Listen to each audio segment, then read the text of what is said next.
निर्गुणाय नमोस्तु परमात्मने।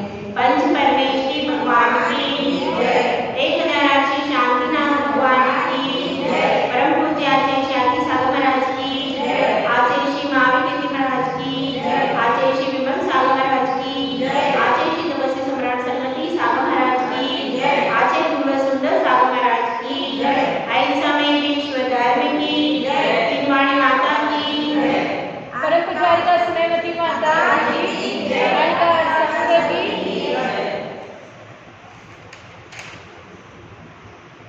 इस संसार में जीव को केवल एक ही चीज है जो रोके रखती है। अगर वह चीज इस संसार में ना हो तो यह जीव कभी भी संसार में न रहे। आपको बताना है वह चीज कौन सी है। हाँ कोई बताइए क्या? संसार संस्कार नहीं, संस्कार और कोई चीज, एक ऐसी चीज की अगर वो ना हो तो संसार हो ही नहीं। क्या? मोह। और आंसर दूसरा है, और बताइए। जिनेंद्र भगवान के दर्शन। बात यह चल रही है कि यह जीव की संसार दशा कैसे बनती है। इस संसार दशा में निमित्त क्या है? तो केवल एक चीज इस संसार दशा के लिए निमित्त है और वह है कर्म। अगर कर्म ना हो तो व्यक्ति संसार में नहीं रह सकता, क्योंकि सिद्ध भगवान के कर्म सारे नष्ट हो गए, इसलिए वे कहाँ चले गए भाई? सिद्ध शिला पर। अब वह संसार में है क्या? संसार के है तो संसार में लोग के अग्रभाग पर संसार में जो दुख है, जो विपत्ति है, जो परेशानी है, जो रोग है, उसका वेदन वे कर रहे हैं क्या? नहीं। वे तो अपने आत्मा में अनंत सुख है उसको भोग रहे हैं। ठीक है ना? तो संसार में तो रहेंगे। क्यों रहेंगे भाई? क्योंकि जीव, भूतगल, धर्म, अधर्म, आकाश और काल, ये जो 6 द्रव्य हैं, यह 6 द्रव्य संसार में ही रहते हैं। संसार के बाहर, लोक के बाहर एक भी द्रव्य नहीं जा सकता। सही है गलत है? गलत। लोक के बाहर भी एक द्रव्य है, आकाश द्रव्य तो है। आकाश द्रव्य तो लोक के बाहर भी है। अलोकाकाश और लोकाकाश लोक के 2 विभाग हैं। लोकाकाश में 6 द्रव्य रहते हैं और अलोकाकाश में केवल आकाश रहता है। शेष 5 द्रव्य वहां पर नहीं।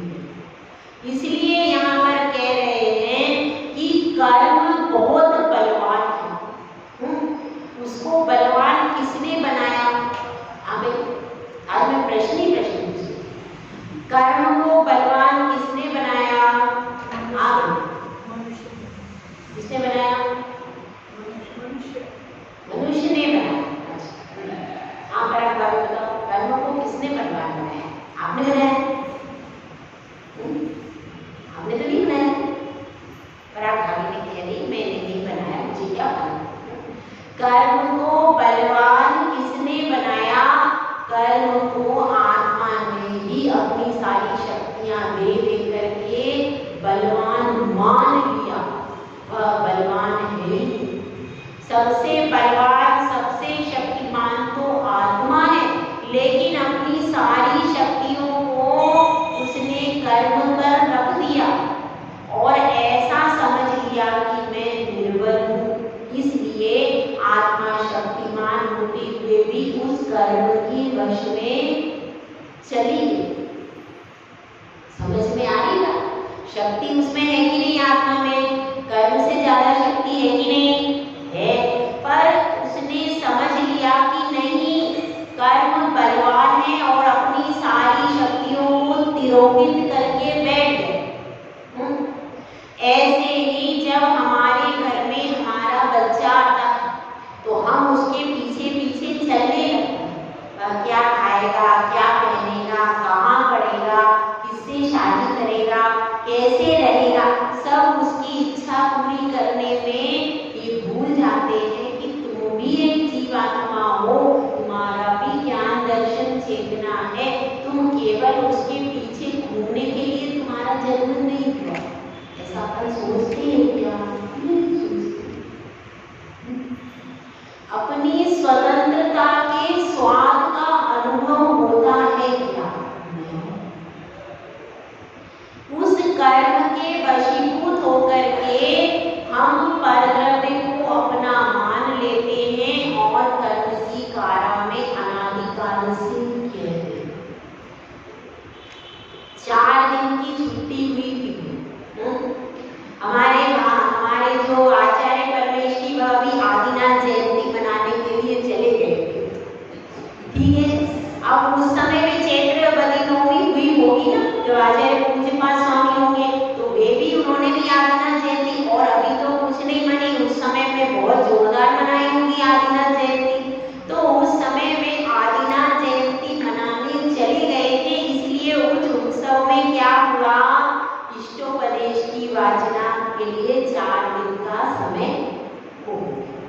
ठीक है, अब फिर से वो अपनी सीट पर आ गए और फिर से वही सभा लग गई है और प्रश्न कुमार अपने प्रश्नों के साथ आ गया। 3 दिन का समय मिला था। किसको किसको मिला? किसको?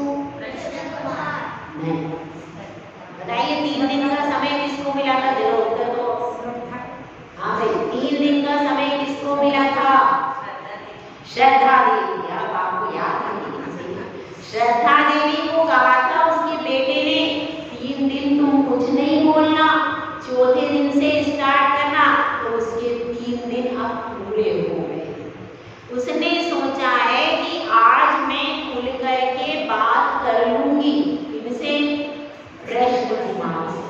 आज मैं खुल करके बात कर लूंगी कि क्या चाहते हो तुम, क्या कर रहे हो, और मैं खुल करके उनको हर बात कहूंगी।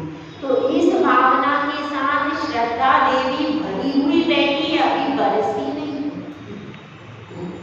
कुछ बादल ऐसे होते हैं जो गरज गरज करके चले जाते हैं।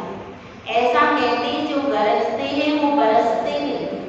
तो अभी तो ये छोटी छोटी बदली है, तो धीमे धीमे बरसेगी। क्योंकि देखिए, अगर तेज मूसलाधार पानी होता है तो वह खेतों से बाहर बह जाता है, उससे फसल को कोई फायदा नहीं। तो उसने सोचा है कि मैं तो रिमझिम बदली बन के बरसूंगी, ताकि अंदर अंदर मन में घुस जाए और प्रश्न कुमार मेरे साथ में वापिस चले जाए।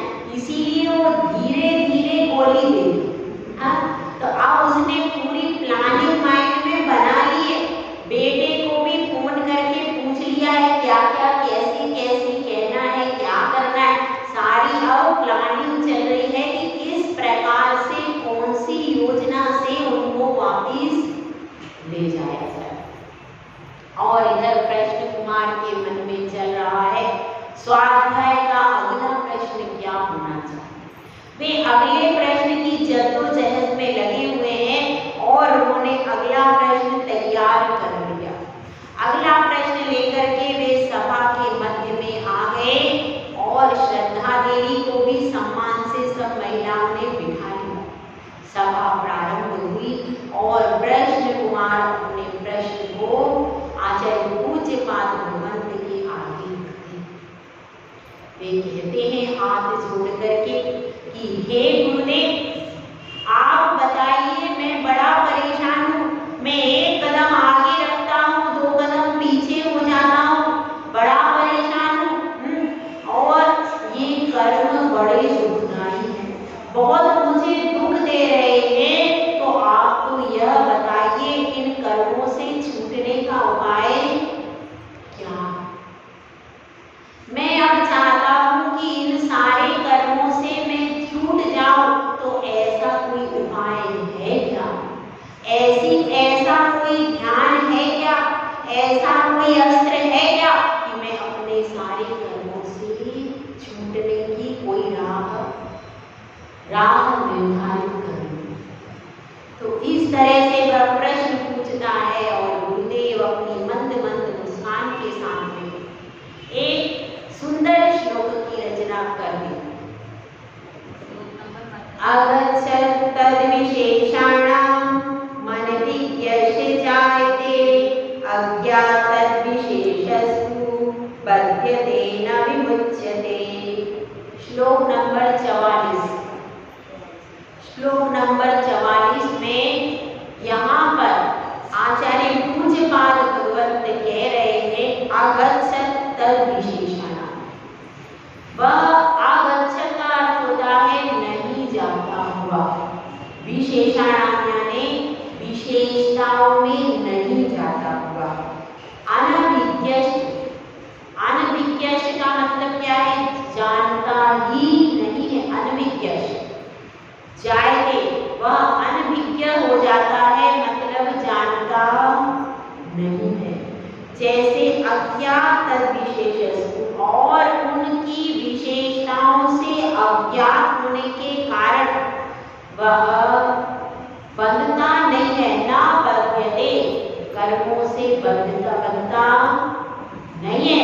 विमुच्यते, विमुक्त हो जाता है, उन कर्मों के बंध का अभाव हो जाता है। यहाँ पर कह रहे हैं बहुत सारी विशेषताएं हैं। इस संसार में अनंत ये पदार्थ हैं, सब में बहुत सारी विशेषताएं हैं कि नहीं? उन अनंत ज्ञेय पदार्थों को वर्तमान में अनंत भगवान देख रहे हैं कि नहीं? देख रहे हैं। जान रहे हैं कि नहीं? जान रहे हैं। लेकिन देखने और जानने के बाद भी उनकी विशेषताओं में राग द्वेष वे नहीं करते, तो उनका तो चल जाएगा, क्योंकि उनके पास राग द्वेष का पूरा अभाव है। लेकिन यहाँ पर तो योगी है, योगी राज हैं। वे योगी जिन्होंने अभी 10वें गुण स्थान का अतिक्रमण नहीं किया है, वे तो अभी पीछे हैं, 6, 7वें गुण स्थान पर भी है। तो अब उस अवस्था में वे उन ज्ञेयों की विशेषता को कैसे तिरोहित करते, इस बात को यहाँ पर बताया है। अगच्छत् तद्विशेषाणां। देखिए हम भी कई बार ऐसा करते हैं। एक छोटी सी कहानी है, आपको सुनाती हूँ, आपने भी पढ़ा होगा। अभिज्ञान शाकुंतलम एक क्या है? ग्रंथ है। किसने लिखा है भाई? अगर किसी को जानकारी हो सकती है, अभिज्ञान शाकुंतलम ग्रंथ किसने लिखा? जैन धर्म का नहीं है, हाँ बताइए। कालिदास ने लिखा है। कालिदास ने इस ग्रंथ को लिखा है। उसमें वर्णन आता है कि शकुंतला अपने गुफा में या जहाँ पर भी वो रहती थी, आश्रम में अपने स्थान पर बैठी हुई है। उसी समय ऋषि आते हैं और ऋषि कहते हैं भिक्षां देहि। जैसे ही ऋषि पुकारते हैं वह ध्यान नहीं देती। वे 3 बार कहते हैं, लेकिन उसका ध्यान उस तरफ जाता ही नहीं। उसका ध्यान कहीं और इतना एकाग्र है कि वह उस तरफ से अनभिज्ञ। अब सामने वह साधु है कि नहीं, ऋषि है कि नहीं है, उनकी आवाज आई कि नहीं आई। लेकिन उसके बाद भी वह इतनी एकाग्र है, इतनी एकाग्र है, अन्य किसी वक्तव्य में, अन्य किसी ध्यान में, कि उसने सुनकर भी नहीं सुना। ऐसा होता है, ऐसा हुआ है। तो अब वह नहीं सुन पाई, तो वह अन्य धर्म के साधु थे, उनको क्रोध आ गया। क्रोध आ गया तो उन्होंने शाप दे दिया, क्योंकि यह हिंदू धर्म में शाप और वर की परंपरा है। उन्होंने शाप दे दिया, जा जिसके ध्यान में तू बैठी हुई है वह तुझे पहचानेगा नहीं, वह तुझे नहीं जानेगा। इस तरह से वे कह करके और बात इतनी ही हमें समझनी है कि उस समय वह अपने पति दुष्यंत के विचारों में इतनी गहरी डूबी हुई थी कि उसको ध्यान ही नहीं रहा कहाँ ऋषि आए, कहाँ विश्राम के लिए कहा, उसको ध्यान नहीं रहा। क्यों? तो ऐसे जब लौकिक दृष्टांतों में व्यक्ति एकाग्र हो सकता है तो क्या साधु एकाग्र नहीं हो सकता? आपके साथ भी कई बार होता है, कई बार आपके साथ भी होता है। एक बच्चा अपनी कॉपी लेकर के उस समय परीक्षा में पेपर हल कर रहा है, बाहर से बहुत सारे ढोल बाजे भी चल रहे हैं, कुछ भी अच्छा संगीत भी चल रहा है, लेकिन उसका फुल कॉन्सेंट्रेशन है 5 मिनट बचे हैं और मुझे 2 क्वेश्चन हल करना है। अब उसका फुल कॉन्सेंट्रेशन केवल अपनी कॉपी पर है और उसने 5 मिनट में वो दोनों क्वेश्चन बहुत अच्छे से हल करके रख दिए। अब क्या हुआ, जब उसका पेपर हो गया पूरा तो उसको लगा अरे बाहर बाजे। ऐसा होता है कि हम भी विशेषताएं बाहर हैं, लेकिन जब हम फुल कंसंट्रेशन की स्थिति में होते तो हमको बाहर की चीजों का समझने नहीं आता। ऐसा हमारे साथ यहाँ पर योगी की बात कही गई है। लो योगी भी तो हमारे अंदर से ही निकले, कोई ऐसा तो नहीं कि वो मनुष्य नहीं थे। कहाँ से निकले, कहाँ से हम आए? हम भी तो आप लोगों के घरों में जैसे ही तो थे। ऐसा ही 4 दीवारी का मकान हमारा भी पहले रहा होगा कि नहीं?